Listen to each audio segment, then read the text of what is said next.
జోరువానలోనూ దృఢ సంకల్పంతో జల సంరక్షణ కోసం జనం కదం తొక్కారు. నీటి ఆవశ్యకతను తెలియజేస్తూ ప్రదర్శన నిర్వహించారు. ఇంకుడు గుంతలు, నీటి కుంటలు నిర్మించేందుకు కలిగి తిరిగారు. పశ్చిమ గోదావరి జిల్లాలో 7 లక్షల ఇంకుడు గుంతలు తవ్వేందుకు తలపెట్టిన మహాయజ్ఞంలో భాగంగా నల్లజర్ల మండలం పుల్లలపాడు, ముసళ్లగుంట గ్రామాల్లో ఇంకుడు గుంతలు, నీటి కుంటల నిర్మాణాలు చేపట్టారు. ఈటీవీ ఆంధ్రప్రదేశ్ ఈనాడు ఇచ్చిన పిలుపు మేరకు Zilla Parishad chairman Mullapudi Bapiraju, collector Bhaskar Katamaneni, Gopalapuram MLA Venkateswararao ఆధ్వర్యంలో నిర్వహించిన ఈ కార్యక్రమానికి విశేష స్పందన కనిపించింది. వర్షంలో తడుస్తూనే ప్రదర్శన నిర్వహించారు. ప్రతి ఇంటి ముందు ఇంకుడు గుంతను తవ్వించి పూజా కార్యక్రమాలతో రాళ్లు, ఇసుక నింపారు. పొలాలకు మట్టి రోడ్డులో మోటార్ సైకిళ్లపై కలెక్టర్తో పాటు ప్రజాప్రతినిధులు గ్రామాల్లో కలిగి తిరిగి ప్రజల్లో అవగాహన కల్పించారు. 7 లక్షల ఇంకుడు గుంతలు, 25,000 పంట కుంటలు తవ్వేందుకు జిల్లా యంత్రాంగం కృతనిశ్చయంతో ఉందని కలెక్టర్ చెప్పారు.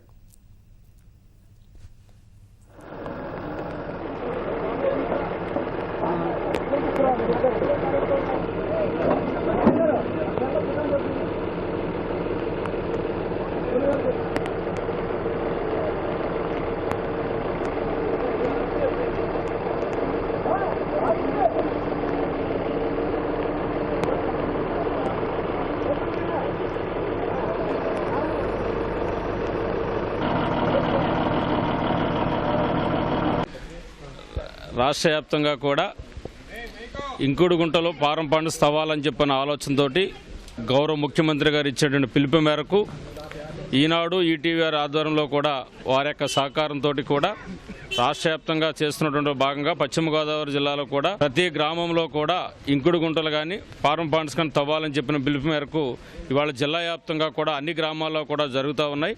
అందులో భాగంగానే గోపాలపురం నియోజకవర్గంలోని నల్లజర్ల మండలంలో పుల్లలపాడు, ముసలిగుంట గ్రామాల్లో కూడా ఈ రోజుని ఇంకుడు గుంటల తవ్వకాలు, అదేవిధంగా పారం పాండ్స్ తవ్వకటువంటిది ఒక ఉద్యమంగా తీసుకుని చేస్తున్నటువంటి కార్యక్రమం ఈరోజు జరుగుతోంది. ప్రత్యేకించి ఈనాడు ఈటీవీ ఈ రాష్ట్ర ప్రజలందరి తరపున మీకు ధన్యవాదాలు తెలియజేస్తా ఉన్నాం. ఈ మధ్యకాలంలో ఇలాంటి ఉద్యమ స్ఫూర్తితో ఒక కార్యక్రమాన్ని, ప్రజోపయోగ కార్యక్రమాన్ని ఇంత భారీ ఎత్తున గ్రాస్ రూట్ లెవెల్స్లో ఉన్నటువంటి ప్రతి పల్లెకు, ప్రతి ఇంటికి వెళ్ళి ఇంకుడు గుంట యొక్క ప్రాధాన్యతను, నీటి యొక్క ఆవశ్యకతను మీరు చాలా ఈ రాష్ట్ర ప్రజలకు చిన్న పిల్లల దగ్గర నుండి పండు ముసలివాని వరకు కూడా ఈ యొక్క ఇంకుడు గుంటల ప్రాముఖ్యతను వివరించిన ఈటీవీ ఈనాడు మేనేజ్మెంట్కి మా మండల ప్రజల తరపున, పశ్చిమ గోదావరి జిల్లా ప్రజల తరపున ప్రత్యేకించి ధన్యవాదాలు తెలియజేస్తా ఉన్నాం. ఈనాడు ఈటీవీ ఆధ్వర్యంలో జరుగుతున్నటువంటి సుజలాం సుఫలాం కార్యక్రమంలో భాగంగా పశ్చిమ గోదావరి జిల్లాలో ఈరోజు ఫామ్ పాండ్స్ ఏవైతే ఉన్నాయో జిల్లా వ్యాప్తంగా దాదాపుగా ఒక 25,000 ఫామ్ పాండ్స్, అంతే మోతాదులో నీటి కుంటలతో పాటు పర్కులేషన్ పిట్స్ ఇవాళ మొదలు పెట్టడం జరిగింది.